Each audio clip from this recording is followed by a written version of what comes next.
بسم الله الرحمن الرحيم. ما يلفظ من قول إلا لديه رقيب عتيد.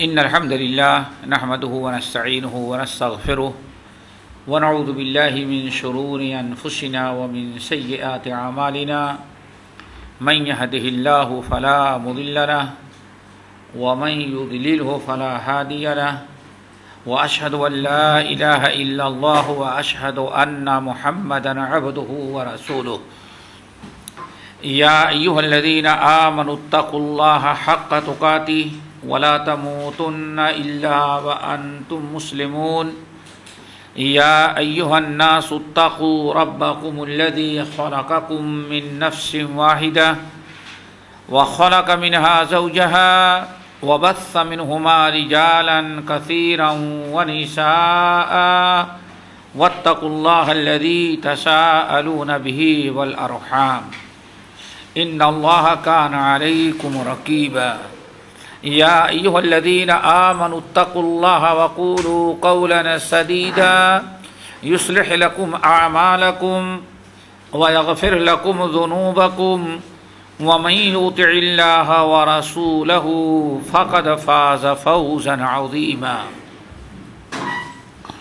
أما بعد فإن خير الحديث كتاب الله وخير الهدي هدي محمد صلى الله عليه وسلم وشر الأمور محدثاتها وكل محدثة بدعة وكل بدعة ضلالة وكل ضلالة في النار.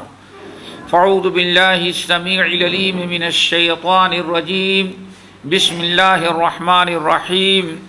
ما يلفظ من قول إلا لديه رقيب عتيد. وعن أبي أمامة الباهلي رضي الله تعالى عنه قال قال عقبة بن عامر رضي الله عنه يا رسول الله من نجا؟ قال املك عليك لسانك وليسعك بيتك وابكي على خطيئتك او كما قال عليه الصلاة والسلام. محترم سامعین، نوجوان ساتھیوں، دینی ماں اور بہنوں، میں نے آج اس مجلس میں جس موضوع پر گفتگو کرنے کا ارادہ کیا ہے وہ ہے زبان کی حفاظت. زبان کی حفاظت بے انتہا ضروری ہے. انسان اگر اپنی زبان کی حفاظت نہ کرے تو اس کے بڑے سے بڑے نیک اعمال بھی ضائع اور برباد کر دیے جاتے ہیں. ایک ایسے زمانے میں ہم لوگ زندگی گزار رہے ہیں کہ زبان انسان کی بالکل بے لگام ہو چکی ہے، اور زبان کی حفاظت اور زبان پر قابو رکھنے کا کوئی تصور ہی لوگوں کے دلوں میں کوئی تصور ہی باقی نہیں رہ گیا ہے. اس سلسلے میں میں نے قرآن پاک سورہ قاف کی ایک آیت، ترمذی، مسند احمد بن حنبل، بہقی اور دیگر کتب احادیث کی میں نے ایک حدیث نقل کی ہے. زبان کی حفاظت کس قدر ضروری ہے. گالی گلوچ، فحش کلامی، بدگوئی، بدزبانی، ان لعن طعن کرنے سے اپنی زبان کا بچانا اور زبان کی حفاظت کتنی ضروری ہے اس کو اس طویل حدیث سے اندازہ لگایا جا سکتا ہے جس کو امام احمد بن حنبل اور امام ترمذی بہت سارے محدثین نے نقل کیا ہے. حضرت معاذ ابن جبل رضی اللہ تعالی عنہ کہتے ہیں، پوری حدیث تو نہیں بیان کر سکتے چونکہ پوری حدیث کے لیے ایک طویل وقت چاہیے، مقصد جو ہے وہی ہم آپ اختصار کے ساتھ پیش کرتے ہیں. ایک مرتبہ حضرت معاذ ابن جبل رضی اللہ تعالی عنہ کو انہوں نے نبی علیہ السلام کو تنہا پا کر کے آپ کے پاس گئے اور کہا یا رسول اللہ دلنی علی عملی یدخلنی الجنت ویباعدنی عن النار، یا رسول اللہ آپ مجھے کوئی ایسا عمل بتائیں جو عمل ہمیں جنت میں داخل کر دے، ویباعدنی عن النار اور جہنم سے بچا دے۔ یہ کوئی معمولی سوال نہیں تھا، بہت بڑا سوال تھا۔ یا رسول اللہ اخبرنی بعملی یدخلنی الجنت ویباعدنی عن النار، آپ مجھے آج وہ عمل بتائیں جو جنت میں ہمیں داخل کر دے اور جہنم سے ہمیں دور کر لے، بچا دے۔ آپ نے ارشاد فرمایا یا معاذ لقد سألت عن امر عظیم، اے معاذ تم نے کوئی معمولی سوال نہیں کیا، لقد سألت عن امر عظیم، تم نے بہت بڑا سوال کیا، بہت مشکل سوال کیا، یعنی کوئی معمولی سوال نہیں کیا۔ وہ عمل بتائیں جس سے ہم جنت کے میں داخل ہو جائیں اور جہنم سے بچ جائیں، یہ کوئی معمولی چیز ہے؟ جنت کا حاصل کر لینا اور جہنم سے بچ جانا، ذرا جہنم سے بچ جانے کے لیے کتنی چیزوں کا ہونا ضروری ہے، اور جنت میں جہنم میں داخل ایسے دور رہنا کتنا بڑا عمل ہے۔ اگر آپ اس کا اندازہ لگائیں تو قرآن پاک کی ان آیات کو پڑھیں جن میں ایک اللہ تعالیٰ ارشاد فرماتے ہیں قیامت کے دن ایک جہنمی کے سامنے سونا زمین اور آسمان بھر کر کے سونا اور چاندی رکھ دیا جائے اور اس سے پوچھا جائے یہ سونا چاندی کیا کرے گا؟ کہے گا اللہ تعالیٰ کچھ نہیں، یہ ساتوں زمین اور آسمان بھر کر کے سونا اور اتنا ہی اور ڈبل آپ سب لے لیں اور مجھے جہنم سے چھوڑ دیں، جہنم سے آزاد کر دیں۔ اتنا بڑا خزانہ، اتنی بڑی دولت دینے کے باوجود بھی اللہ تعالیٰ فرماتے کیا ہے؟ ہرگز نہیں، ہم نے تجھ سے جہنم سے آزاد کرنے کے لیے تجھ سے اس سے معمولی اور چھوٹی چیز طلب کی تھی۔ اب آپ بتائیں اسی جہنم سے بچنے کے لیے معاذ بن جبل سوال کر رہے ہیں، وہ عمل بتائیں جس سے ہم جہنم سے بچ جائیں، کوئی معمولی سوال ہے؟ اور جنت میں داخل ہو جانا میرے بھائی کتنا بڑا عمل ہے، اس کے لیے کتنی قیمت ہونی چاہیے۔ اللہ اکبر۔ اس کو اس حدیث سے اندازہ لگائیں جس میں آتا ہے کہ نبی علیہ السلام ارشاد فرماتے ہیں حضرت سعد بن معاذ رضی اللہ تعالی عنہ جنگ خندق کے بعد شہید ہو گئے تھے، تو نبی علیہ السلام نے ان کی فضیلت بیان کی، فرمایا کہ لوگوں تمہارے بھائی سعد بن معاذ کو منہ صاف کرنے کے لیے جنت میں ایک مندیل کس کو کہتے ہیں؟ پرانے زمانے میں دستی کہتے تھے، اور کیا کہتے ہیں؟ ترقی کر کے ٹیشو کہہ دیتے ہیں۔ کام دونوں کی ایک ہی ہے۔ اب کپڑے کی چیز رکھنا وہ توہین ہے اور اس کو رکھنا وہ ذرا سا فیشن ہے، تو آج اس طرح میں سمجھے ٹیشو۔ اللہ اکبر۔ اے لوگوں معاذ بن جبل کو اللہ تعالیٰ نے سعد بن معاذ تمہارے بھائی کو جنت میں ایک دستی جو دیا ہے، دنیا کی ساری دولت دے دینے کے بعد بھی اس دستی کی قیمت ادا نہیں ہو سکتی۔ ایک دستی ہے تو پتہ نہیں اس کے محل اور جا اور نعمتوں کی کتنی قدر و قیمت ہوگی۔ تو اللہ کے رسول صلی اللہ علیہ وسلم نے فرمایا اے معاذ تم نے بات تو پوچھ لی کہ یا رسول اللہ اخبرنی بعمل یدخلنی الجنت ویباعدنی عن النار، یا رسول اللہ آپ ہمیں ایسا عمل آج بتائیں جو جنت میں داخل کر دے اور جہنم سے بچا دے۔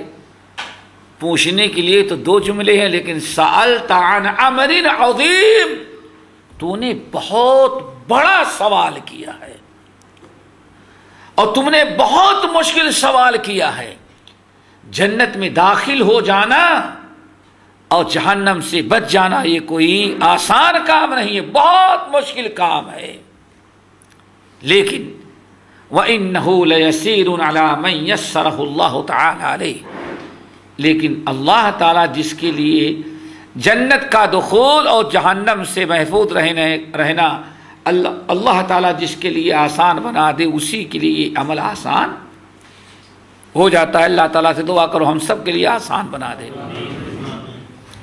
پھر آپ نے بیان فرمایا تعبد اللہ ولا تشرک بہ شیئا وتقیم الصلاۃ وتؤتی الزکاۃ وتصوم رمضان وتحج البیت. اگر جنت میں جانا چاہتا ہے اور جہنم سے جنت میں جانا چاہتے ہو اور جہنم سے بچنا چاہتے ہو تو تمہیں یہ اعمال کرنے پڑیں گے. ایک اللہ کی عبادت کرو, اللہ تعالیٰ کے ساتھ کسی کو شرک نہ کرو. 5 وقت کی نماز کی پابندی کرو, مال کی زکوٰۃ نکالو, ماہ رمضان کے روزے رکھو, اور اگر حج فرض ہو جائے استطاعت ہے تو حج بیت اللہ کرنے کے لیے جاؤ. بات ہو گئی ارکان خمسہ. پھر آپ نے فرمایا الا اخبروک علی ابواب الجنہ, کیا میں تمہیں بتاؤں کہ جنت کے دروازے کیا ہیں؟ اللہ اکبر. ہم دروازے بتا دیتے ہیں, اب کھولنا تمہارا کام ہے, جاؤ. ہم کھول کر کے نہیں دے دیں گے. الا ادلک علی ابواب الجنہ, آنا فرمایا معاذ کیا میں تجھے جنت کے دروازے بتا دوں؟ اب وہ دروازے تمہارا اپنا کام ہے, ان کو کھولو یا بند رکھو. ہمارا کام ہے بتا دینا. اگر جنت میں جانا چاہتا دروازہ خود کھولنا پڑے گا. ہم جنت کے دروازے بتا دیتے ہیں. بھلا یا رسول اللہ آپ ضرور بتائیں جنت کے دروازے. اللہ اکبر. آپ نے فرمایا الصیام جنہ, یہ جنت کے کیا ہے میرے بھائی؟ دروازے. الصیام جنہ, 3 دروازے بتائے. الصیام جنہ. نمبر 2 والصدقۃ تطفئ الخطیئۃ کما یطفئ الماء النار. نمبر 3 وصلاۃ الرجل فی جوف اللیل, وصلاۃ الرجل فی جوف اللیل. فرمایا جنت کے 3 دروازے ہیں. نمبر 1 الصیام, روزہ, صدقہ, تہجد کی نماز. کتنے ہو گئے؟ 3 ہو گئے نا. صدقہ سب سے پہلے نمبر پر, روزہ دوسرے نمبر پر, صدقہ اور تیسرے نمبر پر تہجد کی نماز. آ رہے جنت کے, یہ جنت کے دروازے ہیں. رحمت اللہ عالمین نے بتا دیا کہ یہ جنت کے دروازے ہیں. اور بھائی آپ کو کسی گھر میں داخل ہونا ہے یا کسی بڑے سے گارڈن میں کسی بڑی جگہ, تو پھر داخل ہونے کے لیے جب تک دروازے کا علم نہ ہو آدمی 4 دیواری گھومتا رہتا. ممکن ہے دروازہ ادھر ہو, پورا چکر گھنٹوں گھومتا رہ جائے. دروازہ معلوم ہے تو آدمی نہایت آسانی سے. اللہ کے رسول صلی اللہ علیہ وسلم نے دروازے بتا دیا ہے جنت کے. اب یہاں ایک چیز سمجھ لیں آپ حضرات. اللہ اکبر. پہلے جو آپ نے 5 چیزیں بیان کی اس میں روزہ آ گیا کہ نہیں آ گیا؟ روزہ آ گیا اور زکوٰۃ بھی آ گئی, صدقہ بھی آ گیا. لیکن پھر آپ فرما رہے ہیں ان کے علاوہ جنت کے دروازے بتا دوں. اس میں سب سے پہلا دروازہ کیا ہے؟ روزہ ہے. تو روزہ تو پہلے ہی بیان ہو چکا ہے. نہیں, پہلا جو ہے رمضان کا روزہ ہے فرض. یہ دوسرا روزہ جو ہے یہ کون سا روزہ ہے؟ نفلی روزہ. اللہ کا ولی بننے کے لیے, اللہ کا ولی بننے کے لیے سب سے بڑا عمل کیا ہے میرے بھائیوں؟ نوافل کی پابندی. اور یہاں جو جتنا فرض چھوڑے اتنا ہی بڑا مستمقل اندر بن جاتا ہے. جتنا دین سے دور رہے اتنا بڑا کیا بن جائے گا؟ بس کپڑا پہننا چھوڑ دے, بظاہر لوگوں کو کھانا پینا نہ دکھلائے. یہاں اسلام میں سب سے بڑا ولی کون بنتا ہے؟ جو نوافل کی پابندی کرے. تو نفلی روزہ, یہاں مراد نفلی روزہ ہے.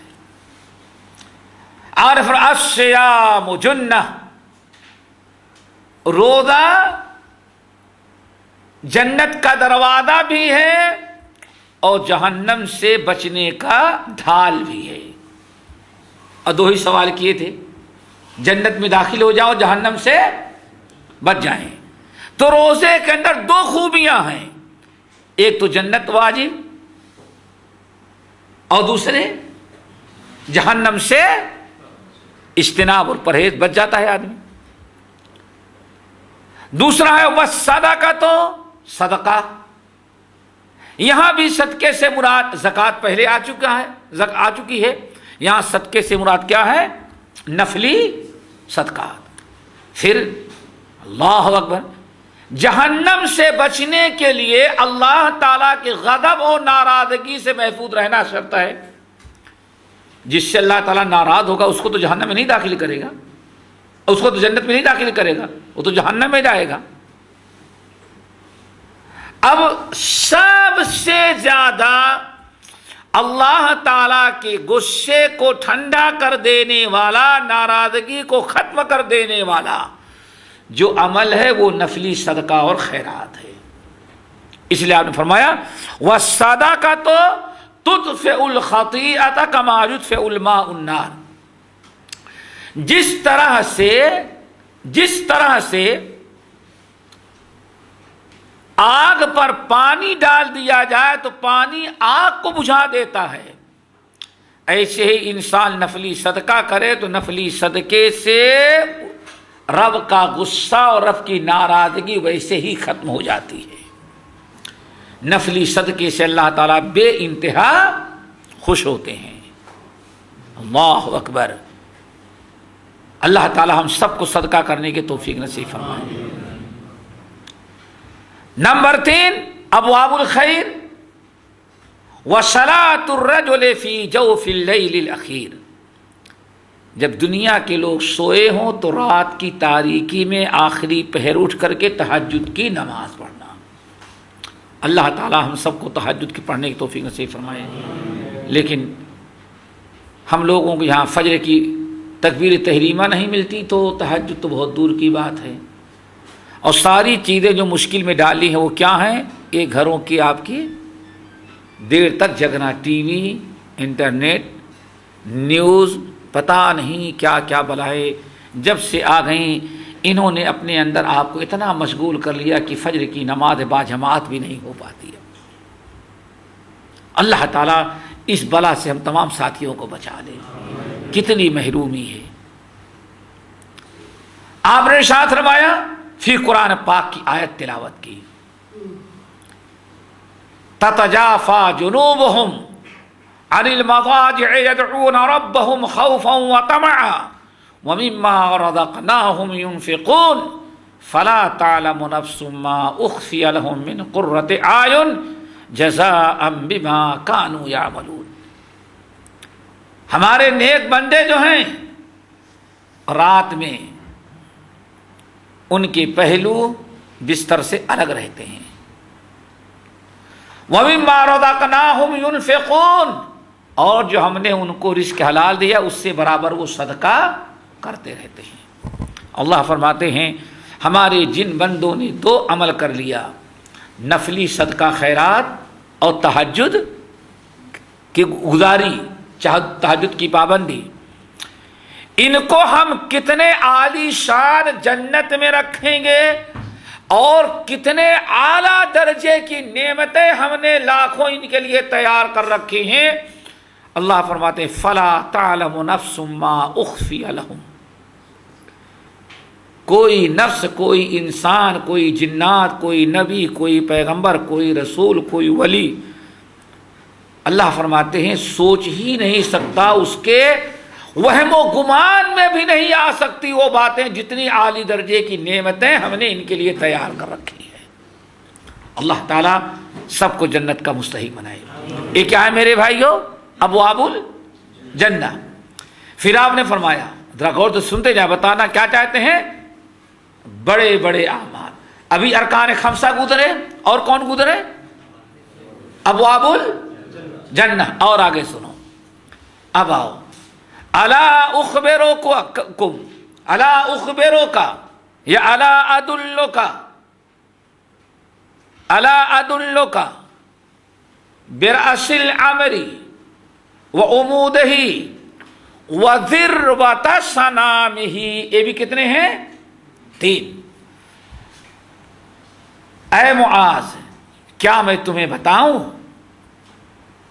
کیا میں تمہیں بتاؤں؟ کیا بتاؤں؟ الا ادلک، کیا میں تجھے بتاؤں؟ علی رأس الامر، کہ جو اسلام ہم لے کر کے آئے ہیں اس کا سر کیا ہے؟ راس، راس کس کو کہتے ہیں؟ سر۔ بتاؤں کہ اس کا سر کیا ہے؟ اللہ، سر کا مطلب سمجھتے ہیں سر کاٹ دینے اور غائب ہو جانے کے بعد وجود نہیں رہ جاتا۔ علی رأس، بتاؤں، علی ادلک علی رأس الامر، راس الامر بتاؤں، وعمودہ، اور جو دین ہم لے کر کے آئے ہیں، دین اس کا عمود، اس کا ستون، ستون سمجھتے ہیں نا؟ پلر کیا کہتے ہیں؟ کھمبا، کھمبے۔ وَذِرْوَةَ صَنَامِهِ، اور اس کی چوٹی، اس کی سر بلندی۔ کتنی چیزیں ہو گئیں؟ 3۔ نمبر 1، جو دین میں لے کر کے آیا ہوں، جس چیز کی دعوت تم کو دے رہا ہوں، جن چیزوں، اس کا سر کیا ہے؟ نمبر 2، اس کا پلر اور کھمبا کیا ہے، کس پر اس دین کی بنیاد ہے؟ نمبر 4 میرے بھائی، اللہ اکبر، نمبر 3، اس کی چوٹی اور سر بلندی۔ میں نے کہا بلا یا رسول اللہ، تو آپ نے فرمایا رأس الامر الاسلام، جو دین ہم لے کر کے آئے ہیں اس کا سر اور گلا اسلام ہے۔ خالص توحید اور رسالت پر ایمان درست ہونا چاہیے۔ اگر توحید ہی میں خلل ہو، اسلام ہی نامکمل ہو، تو سمجھو پھر نجات کی امید نہیں، کامیابی کی امید نہیں، جیسے سوکھے درخت سے پھل کی امید نہیں ہوتی۔ کیوں؟ آپ جو دین اپنا رہے ہیں، دین تو ہے لیکن بلا سر کا ہے۔ سر کیا ہے؟ عقیدہ اسلام۔ وعمودہ، اور جو دین میں لے کے آیا ہوں اس کا کھمبا جو ہے نماز۔ اللہ اکبر۔ اب جو نماز ہی نہیں قائم کرتے تو کھمبا ہی نہیں قائم کرتے تو چھت کہاں کب ڈالیں گے وہ؟ بس ایک ہی چھت رہے گی، کیا معلوم ہے نا؟ مر جانے کے بعد اگر لائق اولاد ہوگی تو کہے گی بھائی کتنی نمازیں زندگی بھر کی چھوڑی تھی، اتنے کی کتنا کفارہ بنے گا، نکال کر کے دے دو۔ اس کا بھی کچھ فائدہ نہیں۔ کیوں؟ اگر نماز کفارے سے ادا ہو جاتی تو پڑھنے کی ضرورت نہیں، بھائی تو بہت دے دیتے۔ نماز پڑھنا ہے، نماز ستون ہے۔ نمبر 3، وَذِرْوَةُ صَنَامِهِ، اس کی سربلندی الجہاد، جہاد فی سبیل اللہ ہے۔ کتنی چیزیں ہو گئیں؟ پہلے اسلام کے 5 ارکان، پھر جنت کے 3 دروازے، پھر یہ 3 چیزیں آ گئیں، اور یہ تینوں چیزیں کیا ہیں؟ ایک ہے اسلام کا سر، دین کا سر، دوسرا ہے ستون اور کھمبا، اور تیسرا ہے سر بلندی، یعنی اسلام، توحید عقیدہ، اور نماز کی پابندی، اور اللہ تعالیٰ کی راہ میں جہاد۔ کیا خیال ہے کوئی معمولی عمل ہے؟ یہ کتنے ہو گئے؟ 11 ہو گئے، 11 ہو گئے نا۔ اب ذرا غور کرو، یہ 11 اعمال ہیں کون؟ شہادتین کا اقرار، شرک سے اجتناب اور بچنا، پھر 5 وقتہ نماز کی پابندی، ماہ رمضان کے روزے، مال کی زکوٰۃ، حج بیت اللہ اور عمرہ، جہاد فی سبیل اللہ، نفلی روزے، نفلی صدقات، تہجد گزاری، کتنے نیک بڑے بڑے اعمال ہو گئے۔ کیا خیال ہے؟ اب تو اتنا کر لینے کے بعد جہنم میں جانے کا کوئی چانس رہ جاتا ہے؟ کوئی چانس نہیں. ہمارا اور آپ کا فیصلہ تو یہی ہے. لیکن میں بتانا کیا چاہتا تھا، اب آگے سنیے. اللہ سن نے کیا فرمایا؟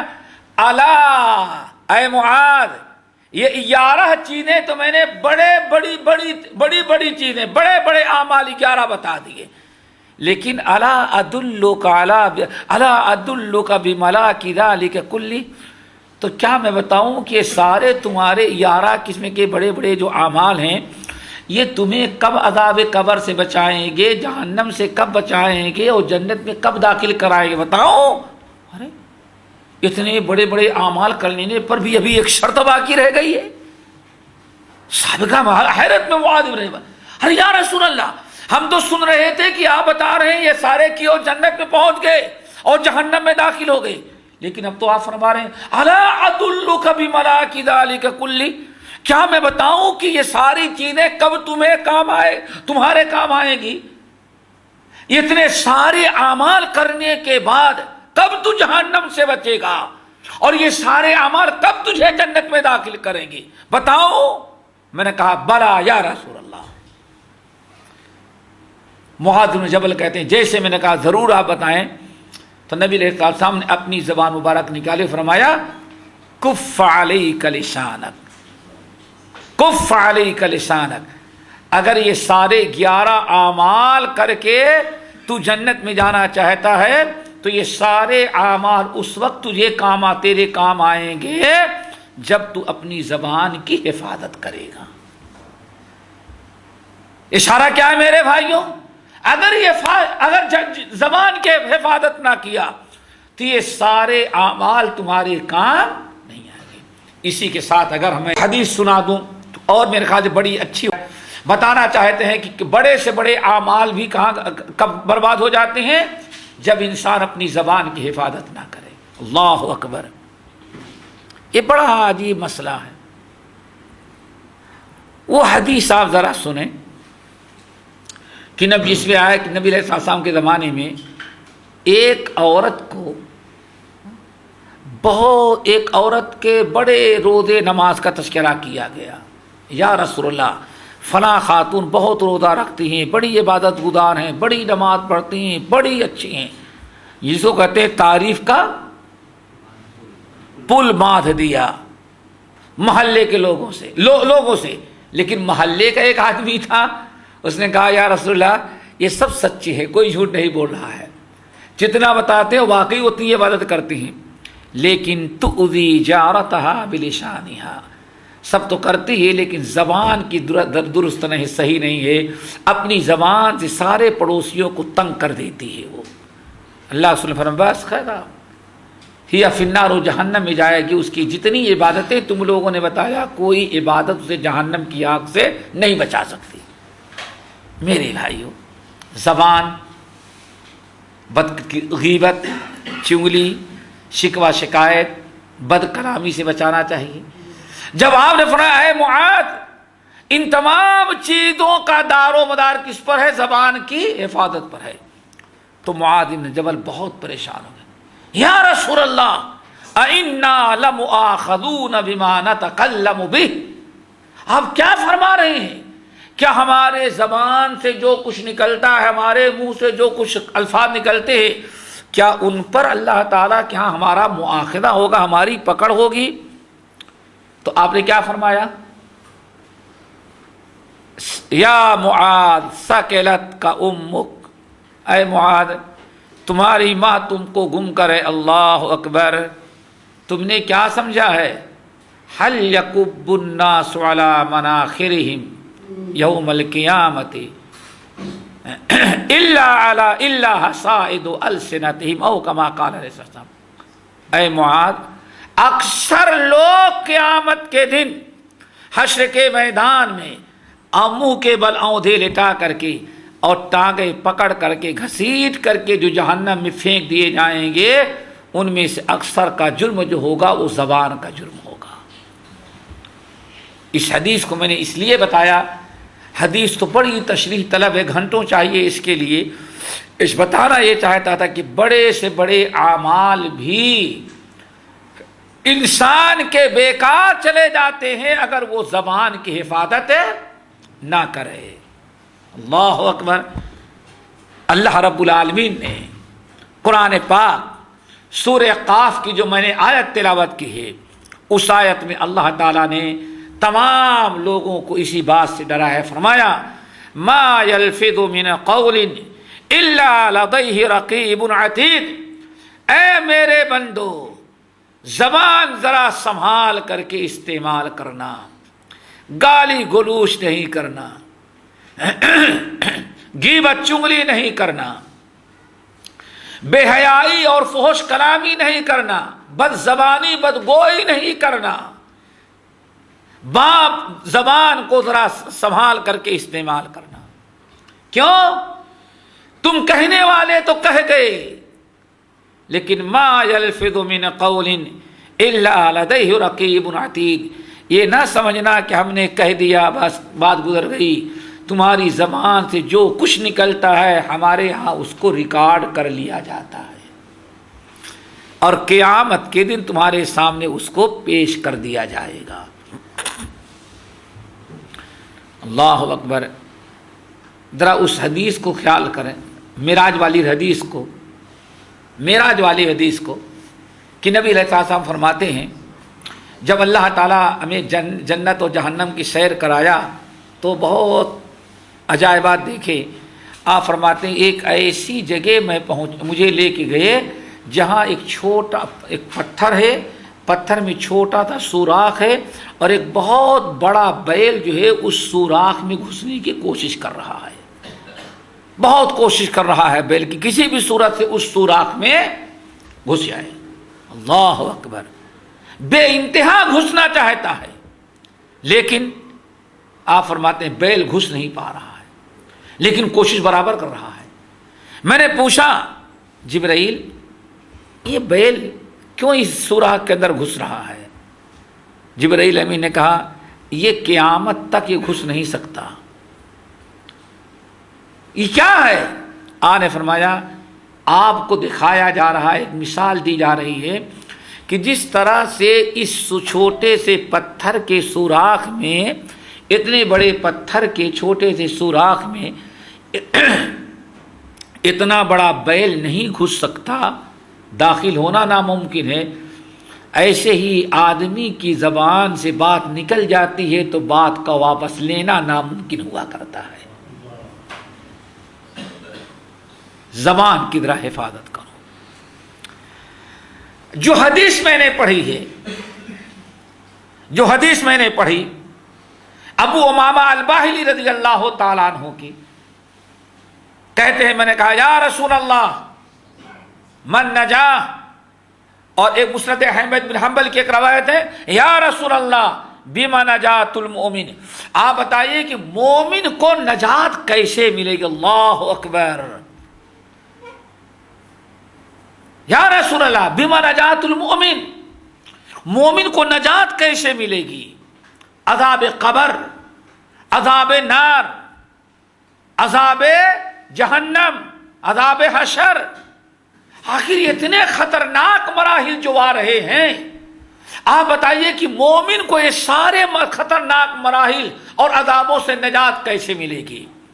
آپ نے فرمایا یا عقبتو، عقبہ، اگر عذاب قبر، عذاب نار، عذاب حشر تم یا تمہارا کوئی مومن بھائی بچنا چاہتا ہے تو تین چیزیں اسے اپنانی پڑے گی۔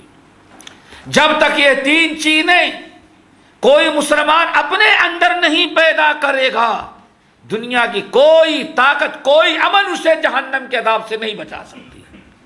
اللہ تعالیٰ ان تینوں گناہوں سے بچائے۔ نمبر ایک، اگر تم جہنم کے عذاب سے بچنا چاہتے ہو، املک علیک لسانک، اپنی زبان پر کنٹرول رکھو، اپنے زبان کی حفاظت کرو۔ نمبر دو، وابکی علی خطیئتک، برابر اپنے گناہوں کو یاد کر کے دنیا میں رویا کرو رب العالمین کے سامنے۔ نمبر تین، وَلْيَسْعَكَ بَيْتُكَ، فتنے فساد کے اوقات میں اپنے گھر کو اپنے لیے کافی سمجھو، بجائے اس کے کہ ادھر ادھر بیٹھو فتنے فساد لایانی۔ اب آج مثال کے طور پر ہم آپ لوگوں سے پوچھتے ہیں، اگر آپ اپنے گھر میں بیٹھیں تو شاید بچوں کی طرح تربیت ہو جائے۔ آپ اپنے گھر میں بیٹھیں، دو چار باتیں بیوی کو اچھی بتا دیں گے، بچوں کو بتا دیں گے، کم سے کم اتنا تو ہوگا جب تک آپ رہیں گے تب تک بچے برائیوں سے بچے رہیں گے۔ اور باہر آ کر کے روڈ پہ بیٹھ گئے تو پھر کیا کریں گے؟ ہاں دیکھو فلاں جگہ مظاہرے میں اتنے کامیاب ہو گئے۔ جو اس وقت بڑا فتنہ دنیا میں پھیلا ہوا ہے، فساد، سوائے ان فسادیوں کے اور کوئی گفتگو ہمارے اور آپ کے زبان پر نہیں ہوگی۔ ہم بھی کسی ناحیے سے فتنے میں لپیٹ میں آ جائیں گے۔ فتنے فساد کا زمانہ ہو، برائیوں کا زمانہ ہو، حرام کاریاں عام ہوں، ایسے حالات میں اگر نجات چاہتے ہو تو وَلْيَسْعَكَ بَيْتُكَ، تم اپنے گھر کو اپنے لیے کافی سمجھو۔ تین چیزیں ہو گئی، اللہ اکبر۔ اور آدمی، نبی علیہ السلام نے بڑی فضیلت بیان کی ہے، ان لوگوں کی بڑی فضیلت بیان کی ہے جو اپنے زبان کی بڑی حفاظت کیا کرتے ہیں۔ حضرت ثوبان مولا رسول اللہ صلی اللہ علیہ وسلم روایت کرتے ہیں کہ نبی علیہ السلام نے ارشاد فرمایا، موجم طبرانی صغیر کی روایت بسند صحیح، اللہ اکبر، طوبیٰ، آپ نے بڑی فضیلت بیان کی ہے، طوبیٰ طوبیٰ طوبیٰ ہو کن کے لیے؟ لمن ملک لسانہ ووسعہ بیتہ وبکى علی خطیئتہ او کما قال علیہ السلام۔ طوبیٰ، طوبیٰ کا لفظ ہے، طوبیٰ کے دو معنی آتے ہیں، کئی معنی آتے ہیں۔ ایک تو ہے طوبیٰ مبارک بادی، جیسے ہم لوگ کہتے ہیں مبارک بادی ہو، یا ہم کہتے ہیں اللہ تعالیٰ تر و تازہ رکھے، خوش رکھے، جیسے ہم مبارک بادی کہتے ہیں، مبارک ہو، اللہ تعالیٰ تو آپ کو سدا خوش رکھے۔ اس قسم کی جو بہترین دعا ہم لوگ اردو میں کہتے ہیں، عربی میں اسی کو طوبیٰ کہتے ہیں۔ تو کیا مطلب ہوگا؟ طوبیٰ، نبی علیہ السلام دعا دے رہے ہیں، میرے اس امتی کو، میرے ان امتیوں کو اللہ تعالیٰ سدا خوش رکھے، ہمیشہ ہرا بھرا رکھے، اللہ تعالیٰ ہمیشہ انہیں تر و تازہ رکھے، دنیا اور آخرت کی بھلائیوں سے نوازتا رہے۔ کون؟ جن کے اندر تین خوبیاں پائی جائیں۔ ایک معنی طوبیٰ کا یہ ہے۔ دوسرا معنی طوبیٰ کا کیا ہے؟ طوبیٰ ہے جنت کا نام ہے۔ کیا؟ جنت کا ایک نام کیا ہے؟ طوبیٰ، بعض روایتوں کے اندر آیا، اس لیے اب ترجمہ کیا ہوگا؟ میرے ان امتیوں کو اللہ تعالی جنت دے، یا ہمارے وہ امتی جنت میں مستحق ہو گئے، جنت کے مستحق ہو گئے جن کے اندر تین خوبیاں پائی جاتی ہیں۔ اور ایک تیسرا معنی اور بیان کیا جاتا ہے کہ طوبیٰ جنت کے اندر ایک درخت ہے، طوبیٰ جنت کے اندر ایک درخت ہے، اور اس درخت کا مقام و مرتبہ یہ ہوگا ہے کہ ہے تو ایک درخت جنت کے سینٹر میں، لیکن اس کی شاخیں تمام جنتیوں کے جنت میں پہنچتی رہیں گی۔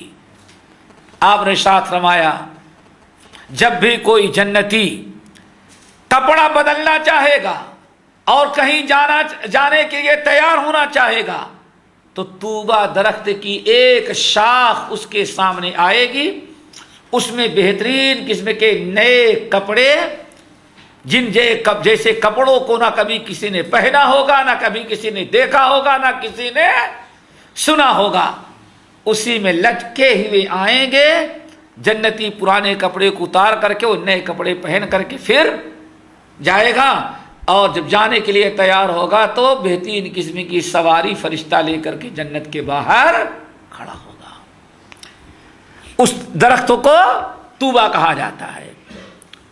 اسی لیے بہت ساری احادیث ہیں جن میں ایک یہ ہے کہ ایک مرتبہ نبی علیہ السلام بیٹھے ہوئے تھے اور ایک بدو آیا، اس نے آنے کے بعد آپ کے ساتھیوں پر نگاہ ڈالی، ابو بکر عمر بھی ہیں، ایک دائیں جانب دوسرا بائیں جانب، بڑے بڑے اجلے صحابہ ہیں۔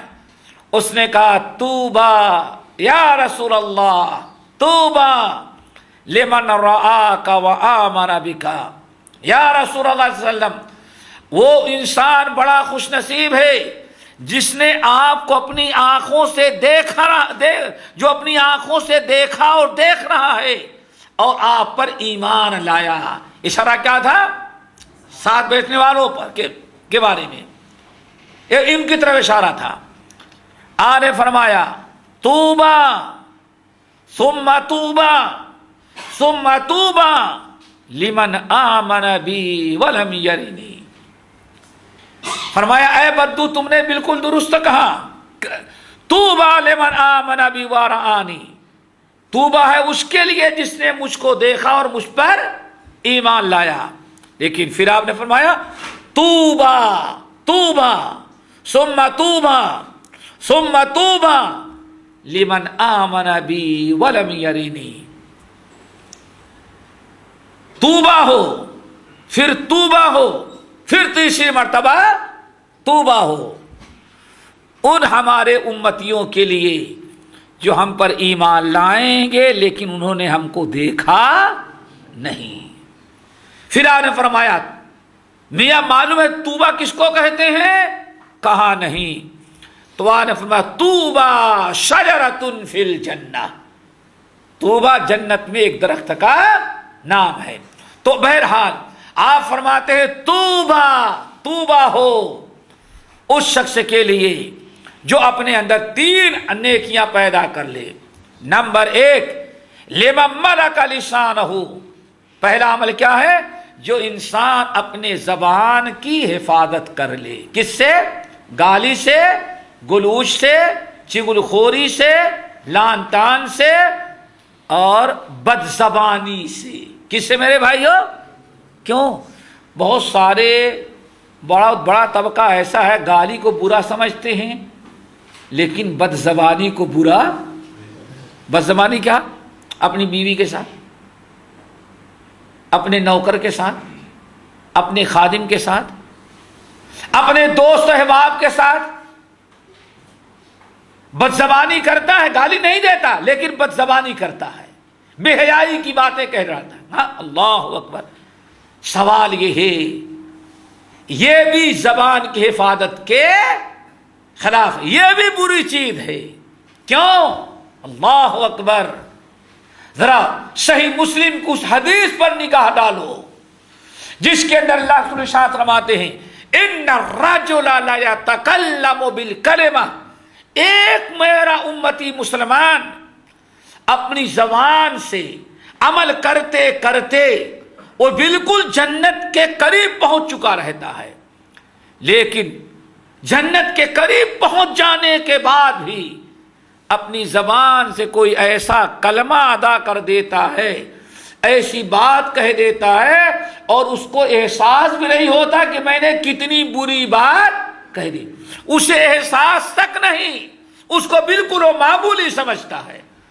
آپ نے فرمایا لیکن وہ بات اللہ تعالیٰ کے نزدیک اتنی بدترین ہوتی ہے کہ جنت کے جو قریب پہنچا تھا اسی اپنی ایک بات کی بنا پر وہاں سے واپس لوٹا کر کے ایسے جہنم کے گڈھے میں ڈال دیا جاتا ہے کہ اس پر سے چھوڑا جائے تو 70,000 سال اس کو تہخانے میں پہنچنے ہوئے لگیں گے۔ 70 سال تو کتنے؟ 70 سال کہاں تک پہنچیں گے؟ کتنا؟ 70 سال کا عرصہ لگ جائے گا کھڈے میں اس کو پہنچنے کے لیے۔ اللہ اکبر۔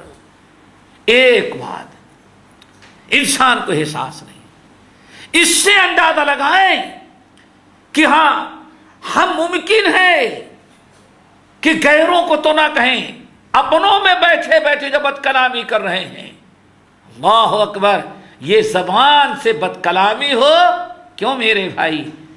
آپ نماز پڑھتے کہتے سبحان اللہ الحمدللہ، اور اسی سے گھر سے مسجد سے آنے کے بعد اپنے نوکروں کو ماں بہن ارے ترے اور کیا بولتے ہیں بھائی آپ لوگ، بہت سارے فوش کلامی ہے نا، آپ نے استعمال کیا، ذرا سوچو وہ زبان کیسی جس سے آپ نے عشاء کی نماز میں اتنے رکوع سجدے، ظہر کی نماز میں اتنے مرتبہ رکوع سجدوں کے اندر سبحان اللہ الحمدللہ پڑھے، یا کم سے کم سب چھوڑ دو، سلام پھیرنے کے بعد 100 مرتبہ تو پڑھتے ہی نہیں پڑھتے۔ اب آپ بتائیں 5 وقتہ نماز میں کتنی مرتبہ ہو گئی؟ 500 مرتبہ۔ کتنے؟ 500 مرتبہ اللہ کی کبریائی، اللہ کی پاکی، اللہ کی حمد بیان کیے، اور اسی اتنی مقدس زبان کو پھر آپ اپنے نوکروں، اپنے بیوی بچوں، دوست احباب کے ساتھ گالی میں استعمال کر دیں، فحش کلامی میں استعمال کریں، یہ تو زبان کی بڑی توہین ہے، اللہ تعالیٰ کی نعمت کی بڑی ناقدری ہے۔ اس لیے اپنے زبان کی حفاظت، آپ نے فرمایا لمن ملک لسانہ، 3 خوبیاں ہیں نا جس کو دعا دے رہے ہیں، جو اپنے زبان کی حفاظت کرے۔ نمبر 2 وَوَسِعَهُ بَيْتَهُ، اور اپنے گھر کو اپنے لیے کافی سمجھے۔ نمبر 3 وَبَكَى عَلَى خَطِيئَتِهِ، اور اپنے گناہوں کو یاد کر کے برابر وہ رویا کرتا ہے۔ اللہ اکبر۔ میرے بھائیو، ایک چیز یہ یاد رکھیے گا ہمیشہ کہ آدمی کا ایمان اس وقت تک مکمل نہیں ہوتا جب تک کہ آدمی کی زبان درست نہ ہو جائے، یاد رکھیے گا۔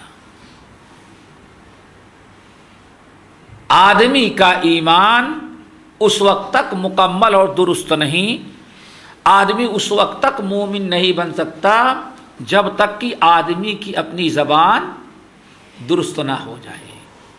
چنانچہ حضرت انس بن مالک رضی اللہ تعالی عنہ سے امام احمد بن حنبل، امام ابن ابی دنیا اور دیگر اہل علم نے نقل کیا، اللہ اکبر، صرف یہی ایک حدیث ہماری اپنی اصلاح کے لیے کافی ہو سکتی ہے۔ اللہ رسول نے ارشاد فرمایا لا یستقیم ایمان عبد حتی یستقیم لسانہ لا یستقیم ایمان عبد حتی یستقیم قلبہ ولا یستقیم قلبہ حتی یستقیم لسانہ ولا يدخل الجنة من لا يأمن جاره بوائقه او كما قال علیہ السلام۔ اے لوگوں یاد رکھنا، لا يستقیم ایمان عبد حتی یستقیم قلبہ، آدمی کا ایمان اس وقت تک صحیح اور درست نہیں ہو سکتا جب تک کہ آدمی کا دل درست نہ ہو جائے۔ دوسرے لفظوں میں کیا؟ آدمی اس وقت تک مومن نہیں ہو سکتا جب تک کہ اس کا دل مومن نہ بن جائے۔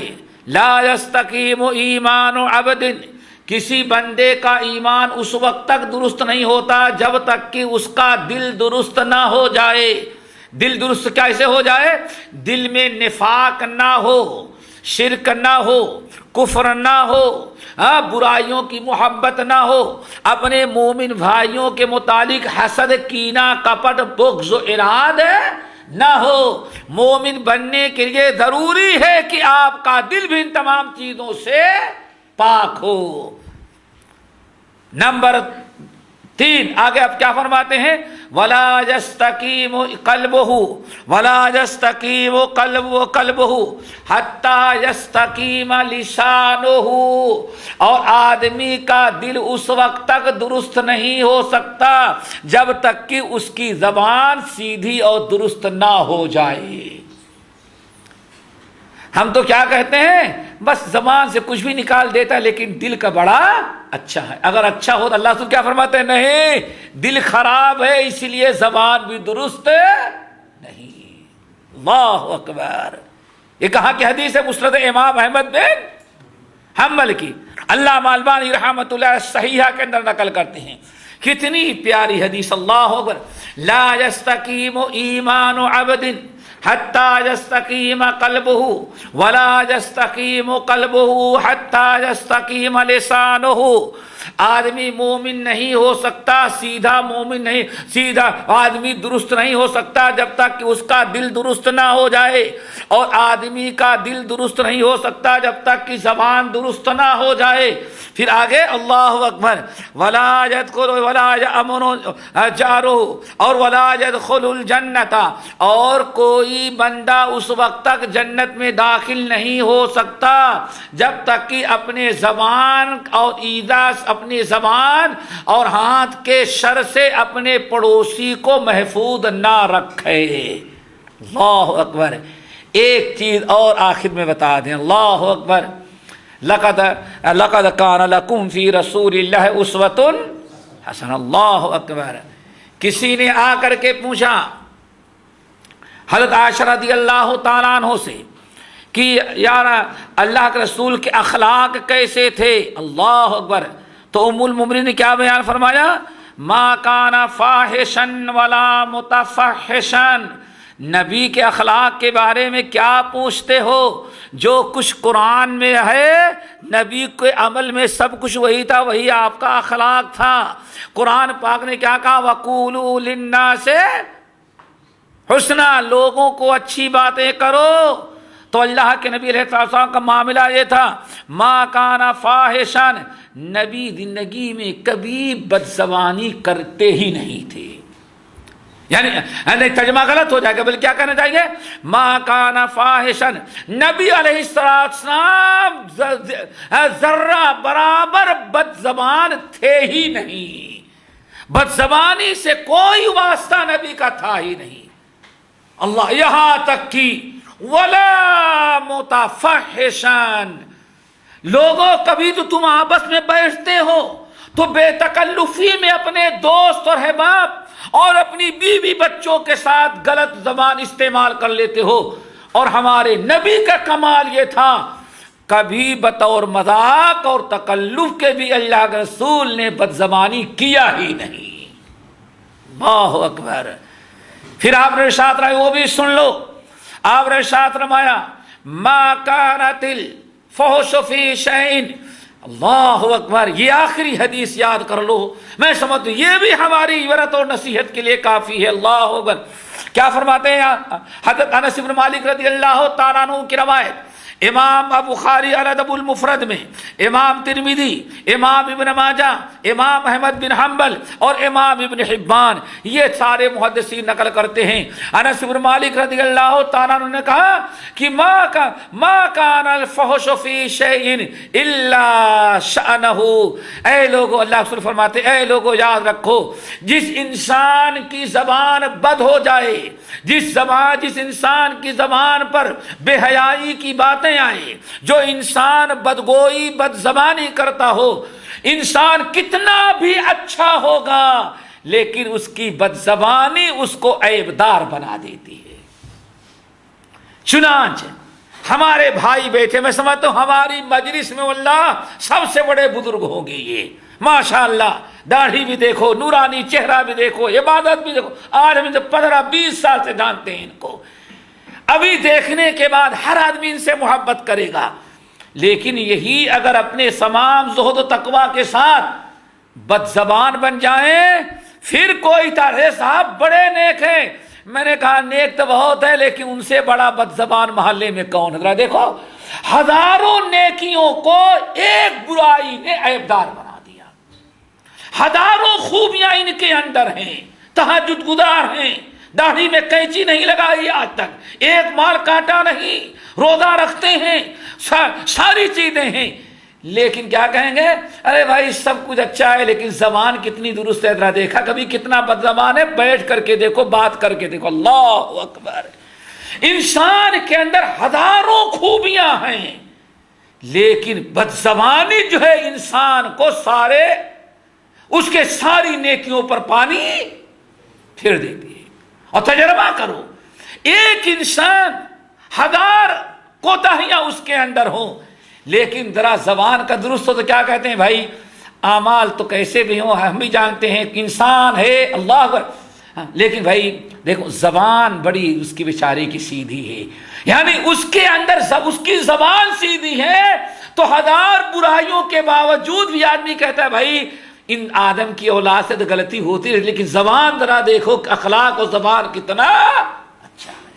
آپ نے فرمایا یاد رکھو ما کان الفحش فی شیء الا شأنہ، جس انسان کی زبان بد ہو جائے، بدگوئی بد زبانی کرنے لگے، بے حیائی کی باتیں آنے لگے، بے شرمی کی باتیں جس کے زبان پر جاری ہو جائیں، اللہ رسول فرماتے ہیں یہ بد زبانی اس کے ساری خوبیوں کے باوجود اس کو عیب دار بنا دیتی ہے. اور 1000 عیب دار اگر ہے انسان کے اندر، اگر با حیا با اخلاق ہے تو اللہ رسول ارشاد فرماتے ہیں اس کے مقام کو بڑھا دیتی ہے. تو ہم تمام بھائیوں کو ہر قسم کے بدگوئی، بد زبانی، غیبت، چغلی، شکوہ، شکایت، گالی گلوچ، ہر قسم سے اپنی زبان کو بچائے. آپ حضرات جانتے ہیں میں نے شروع میں بتایا کہ زبان سارے نیکیوں کے قبولیت اور عدم قبولیت کا دار و مدار اللہ نے کس پر رکھا ہے؟ زبان پر. اللہ تعالیٰ عمل کی توفیق نصیب فرمائے. اقول قولی ھذا واستغفر اللہ من کل ذنب واتوب الیہ